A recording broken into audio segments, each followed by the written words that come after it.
Hello, everyone, and thank you for joining us on the Fully Managed podcast. Thank you, Bill, so much for joining me today. I really appreciate it. Happy to be here, Shannon. Thank you. Beautiful. All right. Okay. So what we're going to do today is usually we start with a game, but I love talking about this topic. So because you're in PR, I think it would be way more fun to get your perspective.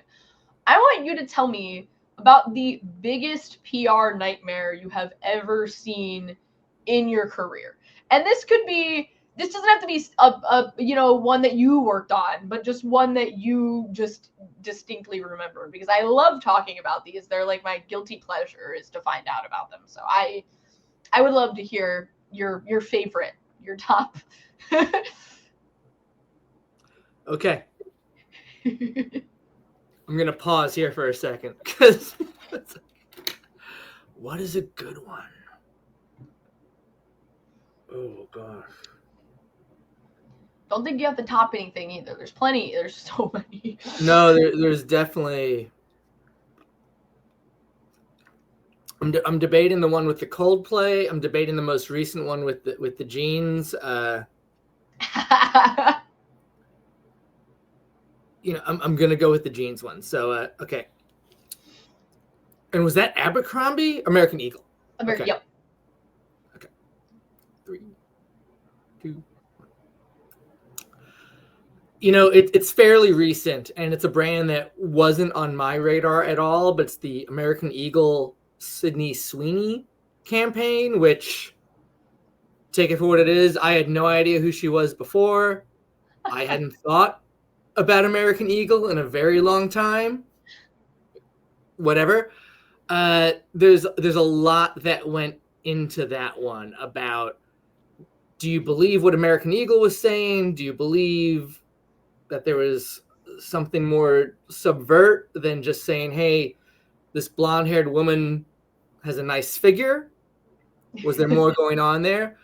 But if you dive into it, something that a lot of people missed is that because American Eagle had to report earnings, they were in a quiet period when that came out. So there was all this news about the campaign, and they had to be quiet because, and this is the worst part, being in their comms department, it was incredibly successful. Traffic to the website went through the roof.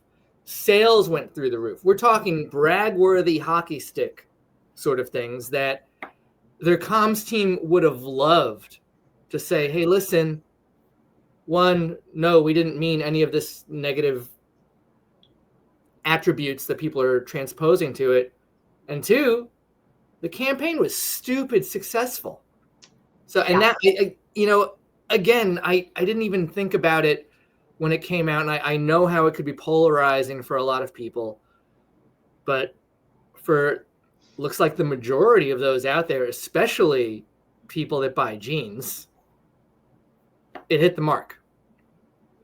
I completely understand your perspective. I think that it is, whether you agree with the intentions behind a campaign or not, if it does what they're looking for, I think that there's something to be admired about it, regardless of the fact that maybe it's not the most PC, for lack of better phrasing. It happens all the time. I mean, all press is good press kind of perspective, I guess, is like, that's not necessarily true, but if there's something that you put out there that causes controversy, but you're kind of able to rebut about it, like if you have a rebuttal in which like you can't really prove, and again, like none of us will ever know the true intentions other than the people that launched the campaign, and even they might not know, I think that if you have something like that done and it is successful, again, it is still something to be admired, regardless of the possible intentions. There's so many things that could have been missed, that they could have maybe done better, but of course. And it was polarizing, and and it's funny because internally, that there are people looking to check boxes in terms of like, hey, did we do this? Did we not? In advance, because what you don't want to have happen is that sort of uproar.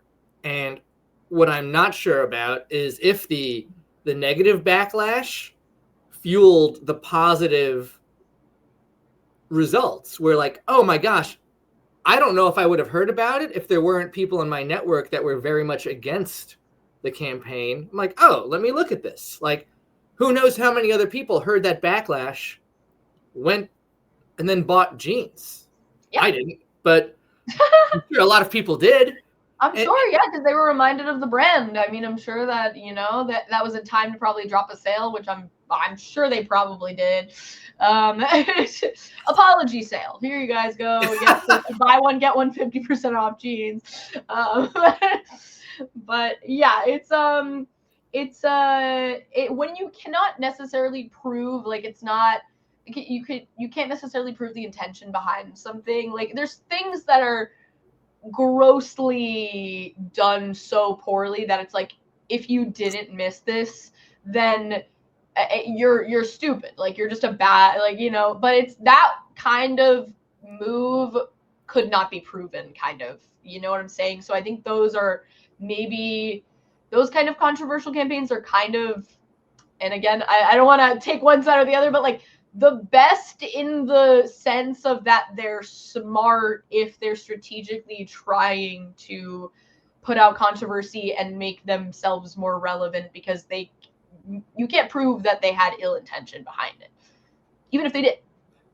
Completely. And that's where, you know, you look at a brand like Liquid Death, which, not so much a crisis, although there's been people against the brand for how they market themselves, but very disruptive, where they've got people, you know, shotgunning water, kids, which there's nothing wrong with that. If you want to take a can of water and shotgun it, nothing wrong. And they're so disruptive and subversive. Like, if you look at a can of Liquid Death and you don't know anything better, it's either a 16-ounce beer or an energy drink. And they play up with that because the rest of the water on the shelf, it all kind of looks the same. Exactly. And you're kind of just picking the cheapest option at that point. But, you know, the branding really does work, and standing out really does work. Yes. Well, thank you for entertaining me and getting a little gab in about, I can't even say if it's a failed campaign, because, I think maybe their intention, what ended up happening, their goals were probably fulfilled. So we'll see. But thank you, one, for participating in that. And now it's time to give the floor to you even more. Tell us a little bit about yourself. Tell us a little bit about your career journey thus far, what you're doing today, and what, anything that you think is relevant for the audience to know. Oh, gosh. Well, I hope everyone watching hits the 1.5 button on this one so they get through it faster. My career journey is fairly unique in the PR landscape in that I had no intention of working in PR. Let's go back to the 90s when I went to college in upstate New York, at a college called Ithaca, not Cornell, but adjacent to it. And I majored in advertising. And I also ran the Ithaca College Snowboard Club. So this is 90s, before snowboarding was quite what it is now. Remember that last part. I had that on my resume as I was applying to jobs in Manhattan. I grew up on Long Island. Working in Manhattan was not that big of a stretch. I could commute from my parents' house. And a recruiter who worked at an ad agency saw under extracurriculars at the very bottom of my resume that I was in the advertising club, of course, and I ran the snowboard club. He leaves a message on my parents' answering machine. We're talking tape back in the day. Saying, listen, we don't have a spot for you at this ad agency, but this PR firm that we work with, Cohn & Wolf, just landed the Byrne Snowboards account, and they need an administrative assistant. My mom plays the message, looks at me, and she's like, this is a thing? Because, dial it back that my parents are both from the Bronx, not skiers. We're not winter people. I was, but, more that I grew up skateboarding, and that, led itself to snowboarding for me. So I started, I was like, okay, cool. What the hell's PR? Yeah. Right? Writing newsletters, cool. I'm in. So this firm, Conan Wolf, had gotten the Burton Snowboards account, which was my entry into the PR landscape. Now, thankfully, as much as I love snowboarding, there's a lot of other areas that are great to work in PR. So they had the Burton account, but they also had Sony, Intel, Guinness Import Company, Audi. And that has kind of informed my career, where we do a lot of work in what I'll call active outdoor, action sports, surfing, skating, snowboarding, hiking, yoga, whatever, but also in the technology aspect, financial worlds that, maybe aren't as fun to talk about at the bar, but also they keep the lights on at the company. And you need to have both. And Shannon, I tell this to people all the time, working with one brand helps us work with another. So when our mortgage client was potentially considering working with influencers, well, hands down, I would say that the action sports world created the influencer model early on, before they were a thing online. I'm like, oh, well, we do that with these guys. Let us tell you on the best practices to do this, because we also just can't give out a mortgage to somebody. So these are the ways we can go about that in content creation. And I love it, because it keeps you, when you work in PR, you get the same thrill, because it is earned media. It's not given. It's not like buying an ad. You get the same thrill for landing a placement for a snowboard company in the New York Times as you do getting a story on the mortgage firm or some AI brand that we're working with now. So like, a win is a win. It's sports, just different genres. No, that's an optimistic way of looking at it too, because I think that a lot of people will be like, well, I'm working with an industry that doesn't really fascinate me or whatever it may be. But if you like what you do, then it doesn't really matter necessarily like who you're doing it for almost. I have a great line from a former client. I'm going to plug him here. Paul Maravets, who co-founded Rome Snowboards, worked at Burton for years, and is now with Armada Snowboards. And I remember him telling me he was talking to a student about engineering. And Paul is an engineer in the snowboard space, one of the best there is. And the kid told him, the student, I want to be an engineer so I can design snowboards. And he said, be an engineer because you love engineering. And that's really it. Do you love doing what we do? Is it really, really fun when we work with a brand like Skull Candy Audio, which merges our experience in action sports plus technology? Definitely. But when resumes come my way, I don't want you to just want to work with the brands you're passionate about. You need to be passionate about doing a good job for a diaper company or a battery company, because we don't always get to work with what someone might consider the fun stuff. And honestly, some of the best people that work for me do not touch snow, skate, or surf in their personal life. They've gone skiing, but they're not going to win the PR X Games. Yeah. No, I definitely appreciate that outlook too, because it is, I think you should love what you do, not necessarily like the brand in which you work for. I mean, obviously it helps workplace culture, whatever it may be, like that can 100% factor in. Like, obviously everyone, like, I'm not everyone, but most people probably want to work for Google because they hear about like the culture at Google, but they also have to be really good at what they do in order to work at Google. And that comes with liking what you do. I mean, like, you're going to get burnt out much easier if you don't actually like it, because you're not always doing the most fascinating work. Definitely. You know, if your identity is rooted too deeply in the company you work for, whether in-house or at an agency, you're going to have a huge issue later if things go south and you need to go from Google to another brand.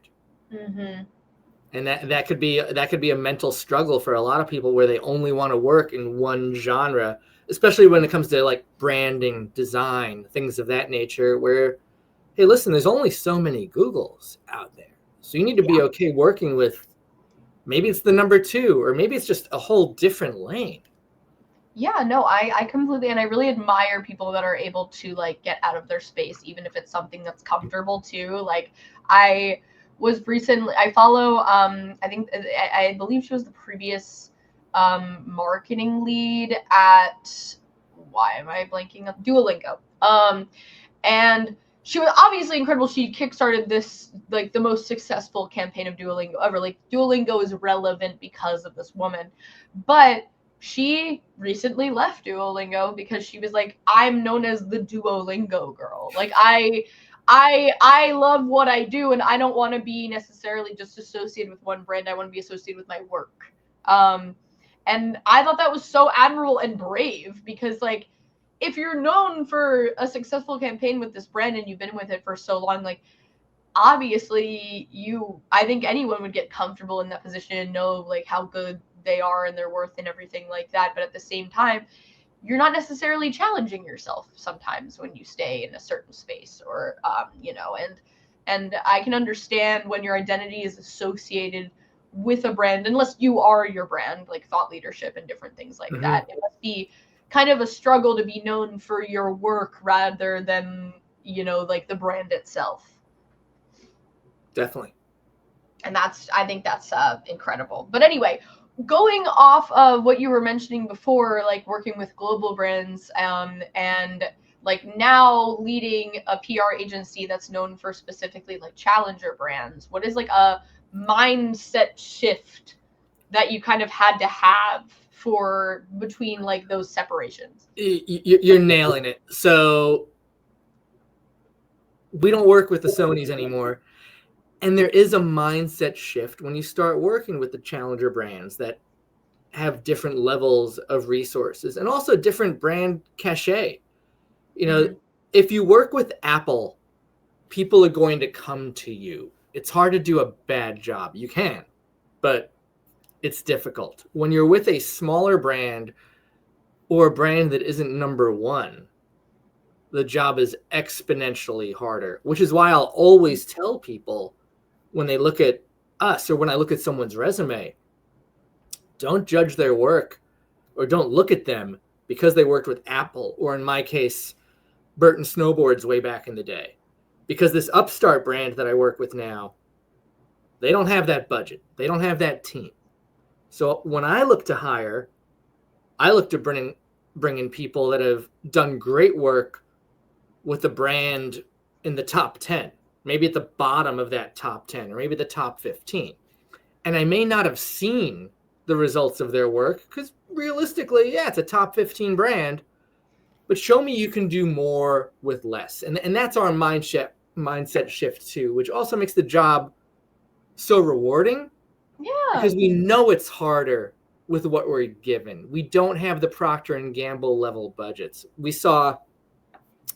There was a case study that I laugh at constantly from from an agency we know. They did something with Red Bull, and it was an amazing stunt. It got a kabillion impressions. Great. The budget was through the roof. The budget for this one little activation they did Yeah. was all the marketing budgets of the brands we work with. And I'm like, all right, that's apples to pears. So you've got to be able to work with what you've got. And to an extent, I really do love it because it's a mindset shift and it lets us get creative and scrappy. And years ago, we were early dealing with bloggers and people of that nature. And now we're early dealing with Redditors and Substack publishers. I don't know if do we call them Substackers? Do we call them stackers? That's such a good question. Let's own it right now. Stackers. Yeah, I like that. You heard it here first, fully managed. Stackers. Stackers. But dealing with those. But there's a mindset shift too that needs to happen on the brand side because you're not going to get that Wall Street Journal feature. You're now going to get a stacker writing about your brand who might only have 40,000 subscribers, but Shannon, they're the right fucking 40,000 subscribers, and that's what matters. Yeah, no, that it's really important to make that distinction because I think that there will be times where brands will come to you and expect kind of the world, probably sometimes, in which they don't realize that that's not really what we're working with budget wise half the time. But it's also like, but it's also a testament to, if you target the correct market, it doesn't necessarily matter that you're reaching like millions of people. It just matters that you're reaching the right thousands of people, or even hundreds of people. You nailed it. We get too caught up with vanity metrics of how many impressions, who saw this, versus is it the right customer for you? And that's, I know you dabble with social media personally. Whenever I see something in my feed that's like off, I'm like, hey, you know what? I'm not going to buy a Maserati. Like, this is wasted on me. Like, it's like, when the algorithm is broken, or you're just going off of pure impressions, you're missing the mark. Yeah, exactly. If it's not pushing someone to buy into the service or the product, then it doesn't matter how many people watch it. I mean, like, unless you're, looking to make money off of the watching, I guess. But other than that, I mean, that's if it's an influencer kind of situation. Yes. But yeah, other than that, it's a failed opportunity. Like, the numbers for that don't necessarily matter if the correlation is not the same with buyers. Agree. And people don't understand that a lot of the time. No. But even show me the impressions. Yeah, show me that it doesn't matter. The impressions don't really matter. I mean, like, if no one watches it, but a bunch of people buy your product because they somehow saw 2 seconds of the video and they're like, I've never heard of this before. Let me go. That's enough. But so, speaking of like influencer marketing and affiliate strategies that you guys offer, and what we just talked about is some misconceptions that brands might have. What do you think are some common mistakes that brands make when trying to turn influencers into brand awareness or allies kind of thing? Love it. It starts with outdated thinking. People are living in the past when it comes to marketing. And what I've said before, my worst client is someone that was successful 15, 20 years ago, hasn't been in the game a while, and comes back now like, we just used to do this. Yeah. Cool. That's nice. Yeah. Let's look at, and I'm not a stick and ball guy, but let's look at football. You win football by scoring more points than the other team. Great. But if you look at a game from 30 years ago to today, it's changed. The way they move the ball has changed. What they do with the ball has changed. Yes, it's still this oval thing. Still got to get it in the end zone or through the goalposts. But how you do that, and the competition is higher. Dudes are bigger, right? Let's just start there. Like, it's someone that was pro 30 years ago is going to have a tougher time now. So when it gets to influencers and things of that nature, they want to dabble too much, and they expect more than they're going to get. They expect what they would have gotten 15 years ago. Mm-hmm. And it's a mix. You need to, I don't want to say go all in, because going all in means that you're all in and then you have nothing left for anything else. Yeah. You need to really do it. We see brands all the time. Oh, I went with 2 influencers. Awesome. Okay, what are the chances are that people are going to see that? You need to hit me in so many places. Let's look at basic advertising. You need to throw your logo on the coffee mug, on the billboard. I need to see it in my Instagram reels, because I might not be ready to buy a car, or in your instance, a new laptop for gaming or something like that today, but you need to stay in front of me more.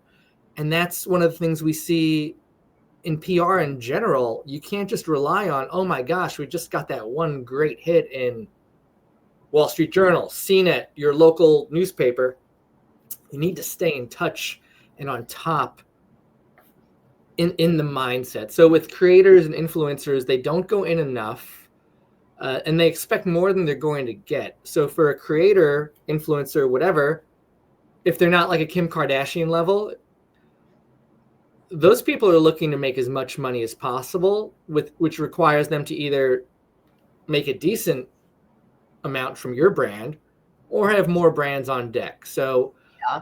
getting 1 or 2 posts a month, it's not going to cut it. You really, we call them campaigns for a reason. Mm-hmm. I don't love the word, but you need to constantly be doing it. And Shannon, the amount of times people tell me, oh, we did this and it didn't work, and I look at whatever this was, whether it was buying ads, working with influencers, or working with PR, you didn't do it enough. It's how fully did you actually do it? Yeah. Oh, I want to get in shape. I went running once. Cool. Yeah, it's the same thing. Yes, you did burn 200 calories. Now keep doing it. Yeah, no, I completely understand what you're saying. It really is it's also a mindset shift to what you were saying earlier of people trying like actually understanding the effort that goes into properly doing it. And I think that's something that with any kind of marketing in general, I think there's a lot of discrepancy between what people understand is necessary. A lot of people just think like one hit is going to, skyrocket their business. And that's not, it's almost never true. I mean, sometimes a really good campaign can, or a really good stunt, because I shouldn't say campaign if it's not longevity. Sometimes a really good stunt can bring you publicity, and like sometimes that can skyrocket a brand, but there's going to be like an immediate drop off if that's all you're doing. There is so much competition now because of how things have changed with technology and the media and this device, right? That it's easier for brands to get on the field and compete, but it's harder for them to win. And I'm a little older than you, but there was a time when there were only 3 TV networks, right? And it was okay. You could just run ads on them. You could run ads in the daily newspaper, which came out once a day and sat on the coffee table. This is now the daily newspaper, and it's got 3,000 channels on it. So I know we say it's annoying when someone's at whatever, the bar or coffee, or like on their phone, but there was a time when people would open up the daily newspaper at breakfast and read it. But now it's just so much harder, and brands need to realize you need to do more. And again, the billboard, the sticker, the coffee mug, the article, you can't just rely on one thing. I shouldn't say you can't just rely, but it's not a good strategy, because what we always see, there's the case study of that one PR placement or that one ad that did boom. Apple with their Super Bowl ad 20 years ago. Okay, that worked then, but there's also, my parents had a basketball hoop in the driveway when I was a kid. Every now and again, we'd like walk an incredible distance away and throw the ball. We're talking like half court shots. Sometimes it would go in. Not a fucking strategy. Right? Like, it's not usually how you win games. Yeah, no, I really love that analogy too, because it is so true of people think that sometimes just a stunt will work. And, that happens. I mean, it's not, it could work. It's a stunt. I mean, like sometimes stunts work and sometimes people get horribly injured from stunts. And that is just a fact of life. But I think that relying on them, one, is not really being so thorough or true to your brand voice, unless you are like a Red Bull of the world, in which you are doing stunts for your brand. Like that's part of it. Okay, that's a little different. But if you're just expected to have something that's, put everything into just one stunt and think that that is going to propel your brand for longevity and for unless you're looking to just sell your brand, you probably shouldn't be focusing on just a stunt. Good luck. And that's one of those things too. It came up last year and we're getting close to it, where it wasn't a failure, so it's why I didn't reference it in the first question, but Snoop Dogg did a collaboration with Solo Stove. I remember this so well. And some people lost their jobs, which right and wrongfully so. So it was a great collab where, for those that don't remember, he was going smokeless. Okay, and we all know Snoop Dogg has a penchant for marijuana. Great. Love it or hate it. We're not here to talk about that. So, but most people thought something was coming up. Like, okay, sure, dude. Like, are you going to launch an edibles company? That was, I have a friend that's one of the top journalists in the cannabis industry, and that's what she was banking on. I'm like, yeah, it makes kind of sense. You know, was he working with a smoke detector company? Probably not. You know, vape pens, who knows, right? Yeah, No, it like turns all out. the things that you said, you know, the edible thing makes sense on brand. Yeah, oh, completely. Important to mention. And it turns out it was for Solo Stove, and for those that don't know, it's a metal, I don't say container, but it's a fire pit that through convection makes the smoke dissipate. So you're not going to get that campfire gunk all over you. And I have one, and they're great. But the campaign was a failure in my mind because it was timed for Black Friday, and they were hoping that would make sales go through the roof. But it didn't come out until I want to say the Monday before Black Friday, when we know, if you look at the research, people plan out their Black Friday purchases well in advance. So you're dropping on me Monday, this can't, you know, oh, this $300 thing is now discounted a little bit. Not enough. I've already decided, like, what I'm buying new Nikes, I'm doing this, I'm doing this. Like, if it wasn't on my radar before, it's not an impulse buy. And so Yeah. people lost their jobs. It was viewed as a failure. The impressions went through the roof. Sales did not, but you've got to be realistic that I'm just, you know, I drive a Jeep Grand Cherokee. I don't know how many Jeep ads I saw before I bought it, right? And I don't, like, doesn't mean all the ads were failures, but I don't buy a new car every year. I think that there's definitely something to say about that campaign specific. There's so many things to say about that campaign. But I think that I can interview you. I know, it's like, but I just love to nerd out about certain. Campaign failures are so fascinating to me because I think that almost more times than not, they're not complete failures in the idea that no one was thinking throughout them. There's like something that someone just didn't think of, or like they were too hyper focused on the end goal to really realize that the goal itself was the wrong goal. For example, this is a stove for cooking, correct? Is that more like campfire stuff? Campfire stuff, but so like roasting food. Nothing more than marshmallows. It's more like a fire pit, like for your backyard. Why would Snoop Dogg be the brand? Why would you choose Snoop Dogg, someone who is not known for camping, as the person to represent your brand in the first place? Like, to your point about when the campaign came out is 100% extremely a factor. Like, they should have thought of that in general as well. And I'm sure, honestly, you could blame Snoop Dogg. Maybe he just didn't put it out at the right time. He smokes a lot of weed. I wouldn't doubt it. However, why that person? And that is what is the difference, I think, between something that's strategic and something that is a stunt. Is that campaign was hysterical. It shocked people. People thought he wasn't going to smoke anymore. They were very confused. And yes, it drew impressions, which is exactly what they thought would work in order to make money. But they didn't stay true to their brand.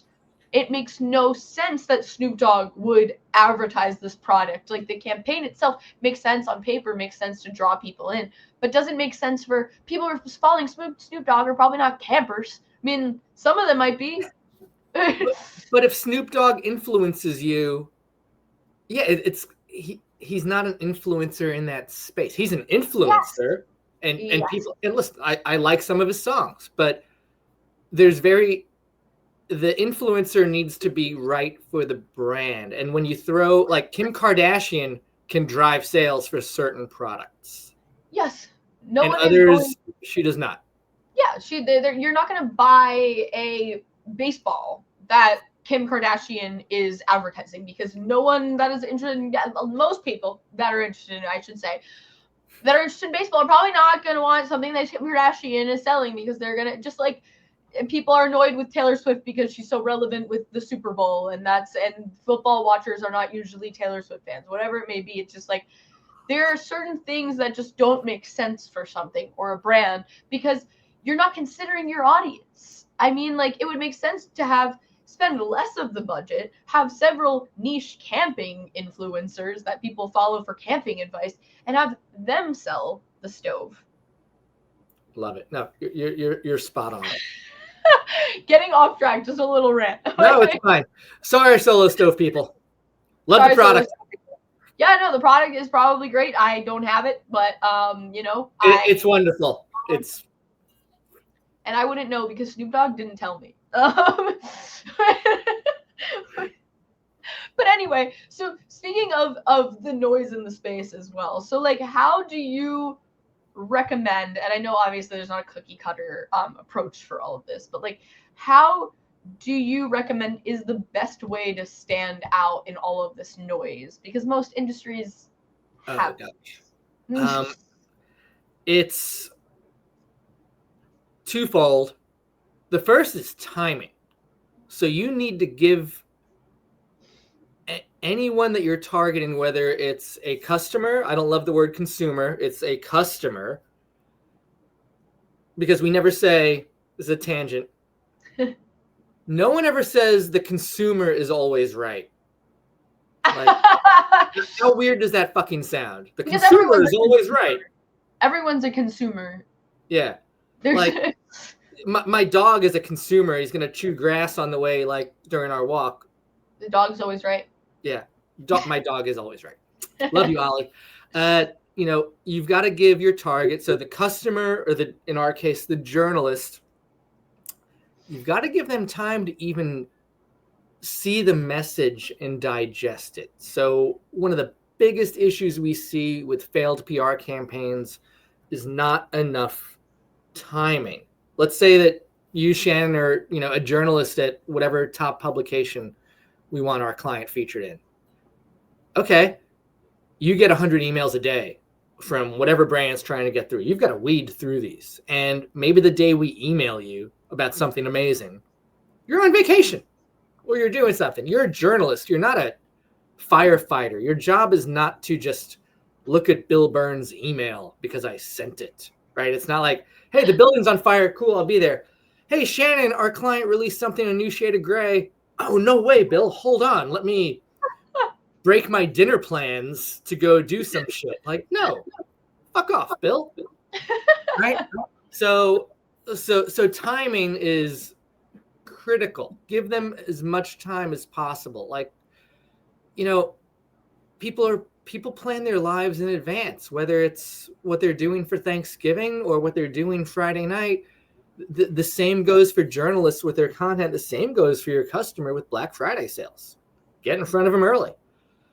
Beyond that, you want to make sure that you have a story to tell, which might not be the same as what your advertising is. And in that, someone's not going to lean on you because you're a new shade of gray, right? So what do you have to offer that, again, might look different than your advertising, but are you a little bit more affordable? Are you more eco-friendly? Are you faster, lighter, stronger? And if you're not faster, maybe you're a value play. Like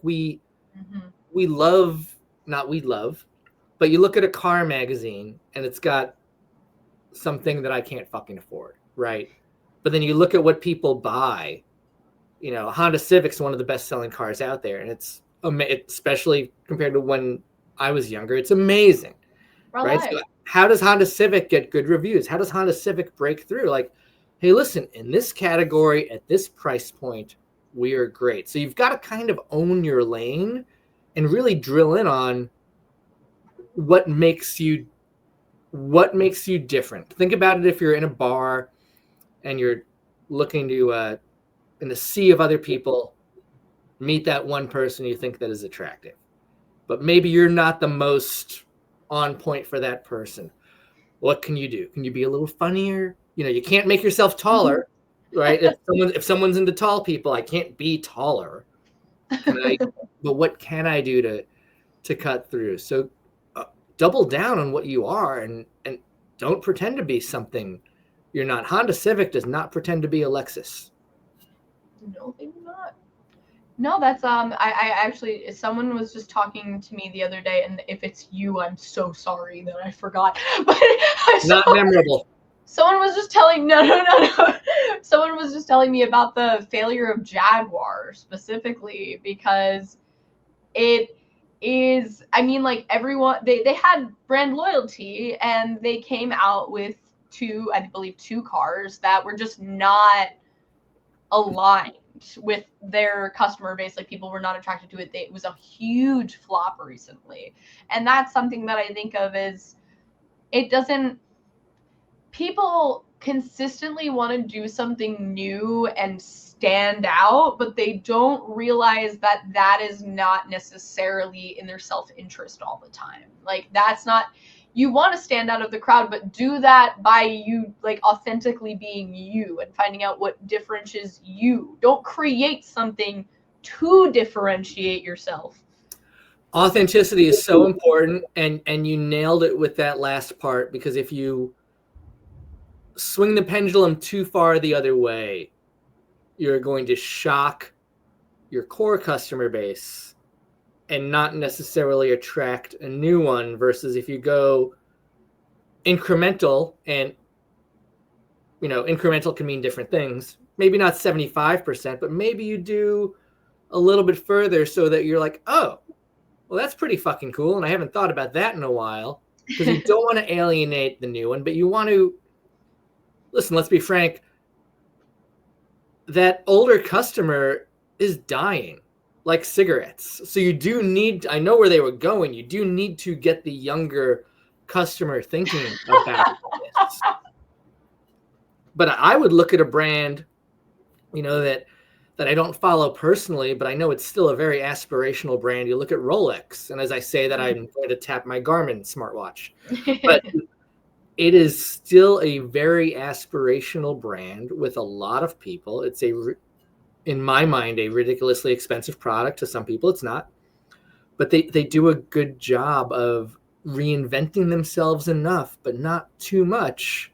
Mm-hmm. So the older person with a Rolex is not throwing them out the door, but there's still younger people coming in where they think, I want a Rolex, versus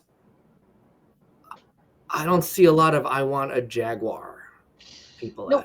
out there. Yeah, no, I 100% agree. You just have to, you have to properly teeter that line. If you do want to reach different generations or different interest groups, you have to make sure you're not sacrificing the previous group or the current group. You have to make sure that you're still staying authentic, so that you don't have, you will always inevitably lose some people when you change. There are people that are very, very, very do not want that ever, and that's gonna happen. That's a fact of life. But big drop off, you don't want. No, and you ever been on a seesaw as a kid, or teeter totter? Yes. So we've got it, right? There's this balance, and right now some brands are like this, which is fine, and this is the customer, and it's anchoring it. Well, I'm sorry, this is the people that is not the customer, and customer's up here. If you jump off this side too quickly or without warning, I'm going to come down and I'm going to get hurt. I'm going to hurt my butt. Right? happens with little kids all the time. They're not ready for it. So you've got to level it, and it doesn't have to be perfect. A teeter-totter is never centered. You're jumping, I'm jumping, but there's something in it for both sides, and maybe it's not equal. But your customer ages, and eventually that customer is going to get off the teeter-totter. You got to get someone else back on. Yep, 100%. Well, we are perfectly approaching time right now, so I'm going to have to cut us off, but I'm so sad because this was so much fun. Essentially, you are incredible at finding a perfect analogy for something, which I love. That is, you are my favorite type of person for that reason, because I feel like someone who can find an analogy for anything is never talking down to someone. Like, they're always able to make something seem simple, even if it's complicated. And I really admire that. So that was incredible. Awesome, Shannon. And I'll throw it back to you. It is so hard to engage via camera. I believe, like, in a previous iteration, I think you used to do these in person. I don't want to say in real life, but like in very early on in real life. Yeah, this is real life. I'm AI. And it's important to have, and we see it with clients when we pitch them to do we call this a podcast, vlog? But it's important to, on your end too, to be able to engage the interviewee, but also the audience, and be there, because no one wants to sit like, tell me about PR. So back at you. You guys do a very good job about this, and I'll dial it back because this is my LinkedIn post. For anyone watching, they'll see it come out. We are being conditioned, and it's a mistake right now in this world, to think that someone is trying to sell us all the time. And when you guys reached out, I wrote back immediately, somewhat snarky, is this spam? What's the fee on this? What's the catch? And you guys were back like, none of that shit. We free podcast. You can enjoy. We think you're interesting and we want to have you on. I'm like, no fucks? Okay, cool. And so we're too conditioned to that. So marketers are great at ruining everything. And we need to be careful that we're not going to break everything we touch. So thank you again for considering me for this. And it's been incredibly enjoyable. Well, thank you so much. Yeah, well, my inevitable goal is to never make people suspicious. But yeah, just I try to be as genuine as possible at all times. So I appreciate that it comes out. So thank you so much. This was an absolute pleasure. Thank you everyone for watching. We'd be nothing without you. Please check out Bill in the description. Thank you guys so much. This was absolutely lovely. Thank you again for joining me, Bill. Take care, everybody. Guys.